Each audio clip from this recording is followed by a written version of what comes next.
What's going on, everyone? It's Max with Trade back with another video. Today's Friday, and I looked into your session and I did not trade because we were all-time highs and price action is really bad. And obviously, there's no Asia session today. So what I'm going to be doing today, because I want to get a video out for you guys, like I always want to get a video every day now. I'll be back testing, so I'll do one session on Asia and one session on, one trade on Asia and one trade on New York for back testing. Hopefully, you can come up with two wins. So yeah, like I'll be going over a little uh, my steps and like my procedures more in depth, but I won't be going over like my total overall model, my Asia or New York model. And that's just, if you guys want to learn more about that and how that works, if you guys want to see how I actually trade with those models in full in-depth detail, strongly recommend you guys check out my previous videos. I have a bunch of them on my channel. But if you guys are like, actually I noticed like some of you guys are gonna be a complete beginners, never look at a chart. I don't really have anything on my channel that like helps you kind of with that. Like the channel is more for me. I would say like putting myself like on the spot, like being honest with myself, so it helps me learn from. So this channel is more for me than it is for you guys. I just post so you guys can maybe just take in some stuff from here.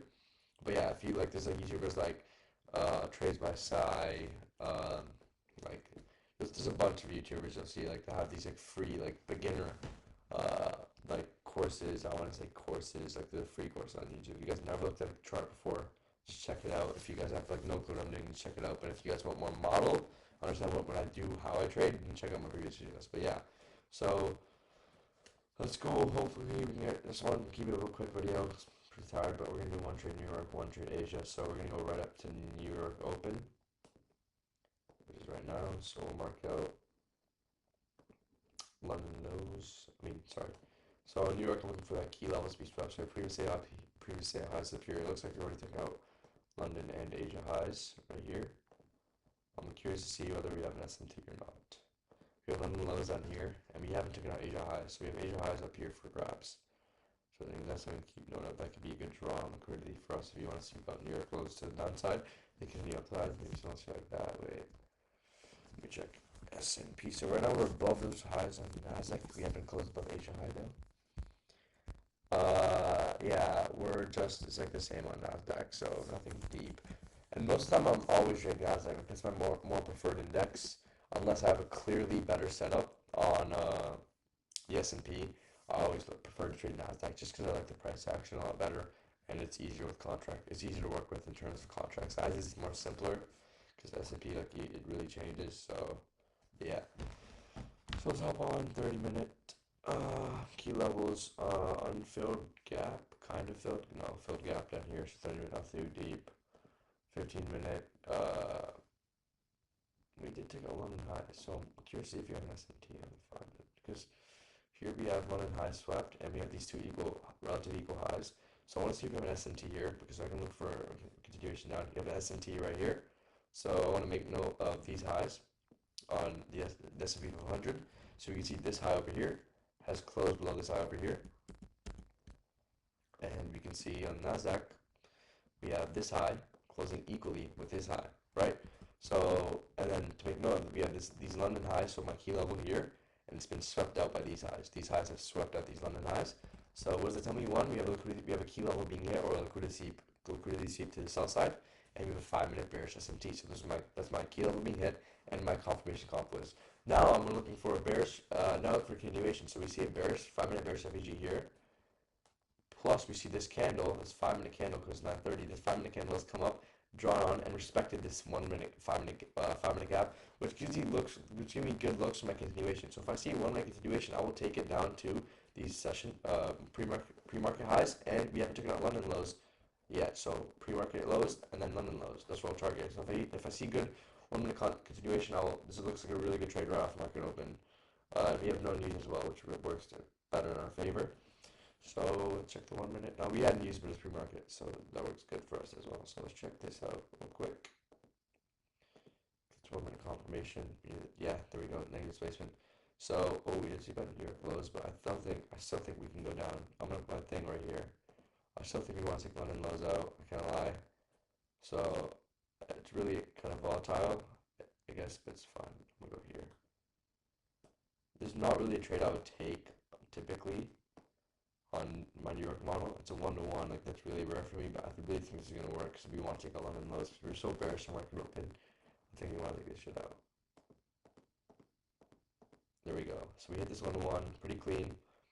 Because I knew I wanted to get these London lows, but now I'm actually gonna look for longs because we took out London lows. I was not expecting for market to take out London lows. So again, we just made off that trade. I was risking 2%, so I was doing 4K. Yeah, for a little 4K off this cheeky 1-1. Again, we had the 5-minute sweep, 5-minute bearish SMT. We had this 1 minute over here. I mean, this 5-minute gap being respected over here. Oh shit, where the shit is that? 5-minute gap being respected over here. And yeah, 5-minute gap, maybe a negative displacement off this. And the reason why I waited so late, you might be asking, I kind of really didn't talk this on me, but so we could see right off this 5-minute gap. So normally I look for a 1-minute confirmation. We had this big dig down candle, and we made this bearish FEG right here. So I want to see price retrace up into that FEG and have negative displacement, which is what we had here. And then we entered, and we hit this little 1-1. So that's cool, that's calm. I want to do the 5-minute now. So we can see we're basically sweeping these London lows right now.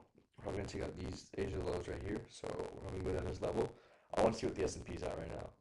S&P's way above. That's crazy. That's like, so normally what I've noticed is okay, if we have so we can see S&P's way above. It hasn't even taken out the pre-market low yet, right? As you can see, we have not taken out this pre-market low, right?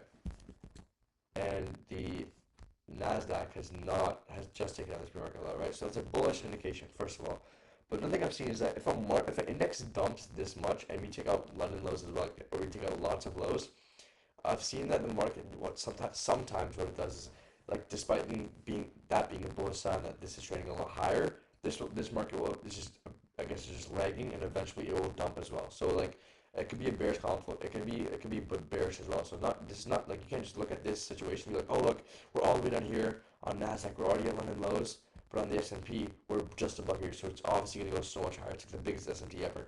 But that's that's something you can't just assume, because based off my experience in the markets, I've been trading for a while now, I can tell that sometimes it's a bearish sign. So basically what I'm saying is we have to be careful. We can't just assume longs. We have to see good confirmation, continuation, confluences. And by the way, I know we don't take 2 trades in a day, but I feel like it's a really good opportunity. We have good price action, hopefully, so far at least. So let's see. What did I do? Oh, what did I do? Okay, let's see what we do. You see what I'm on this over here. Oh wait, I'm selling this shit online.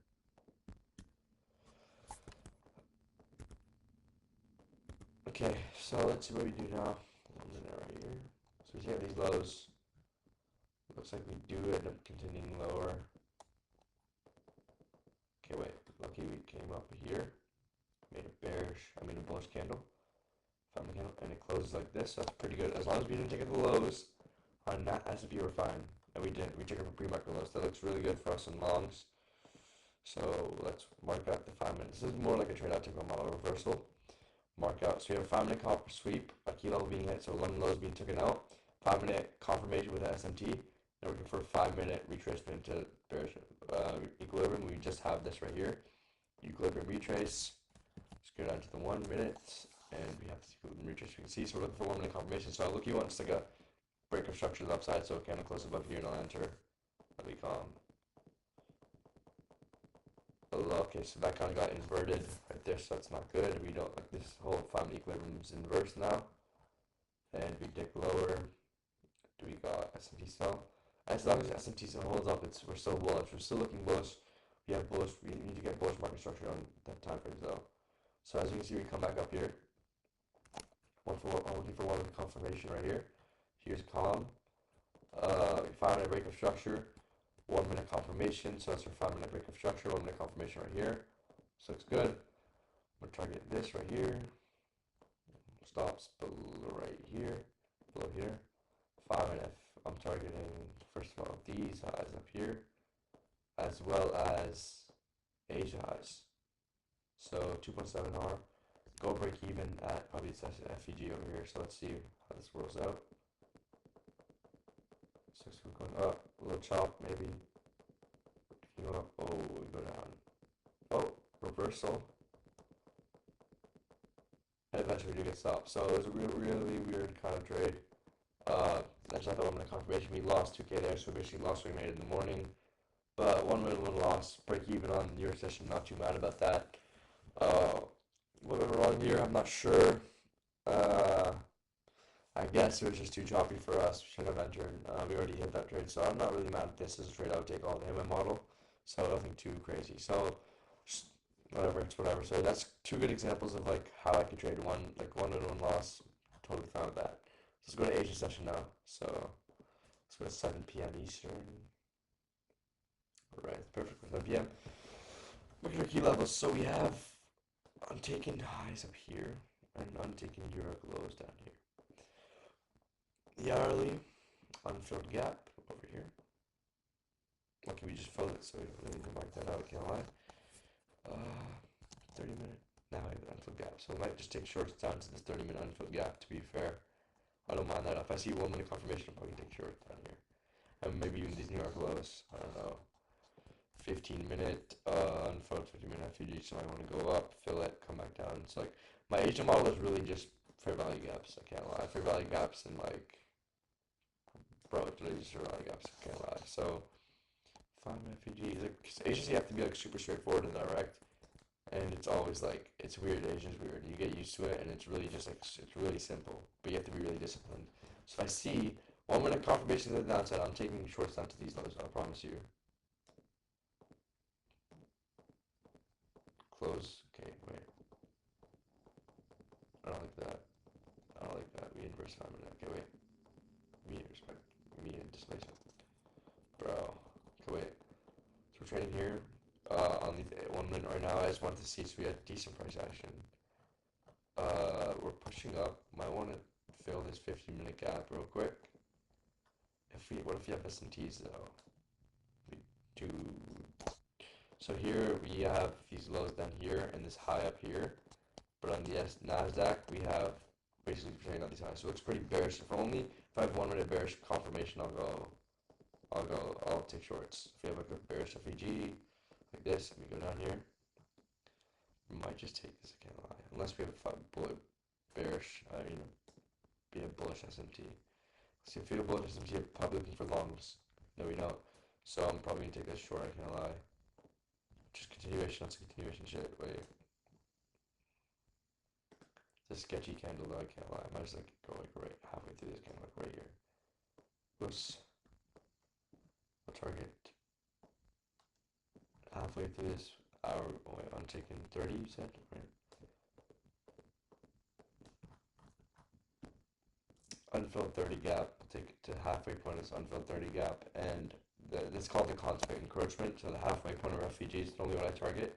So we'll see how this fills. Hopefully this goes good for us, can't lie.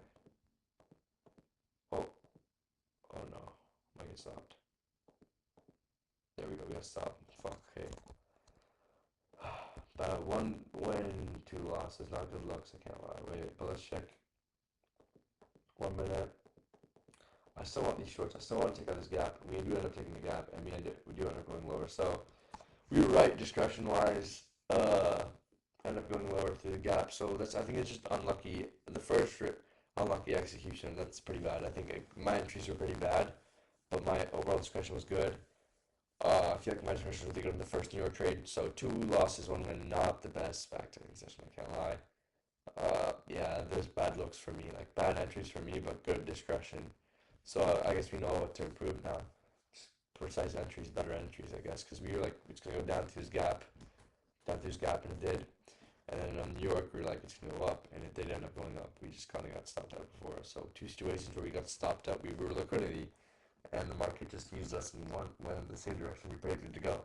So yeah, not good looks on my entries, but overall everything else like discretion, it was pretty good. So yeah. That's pretty much it. Tomorrow is Sunday. No, Saturday. Fuck. Tomorrow's Saturday, so I might, I'll do another one of these probably, and then Sunday I'll trade Asia and see how that goes. Okay, but anyway, that's enough for today. That's enough for trades out.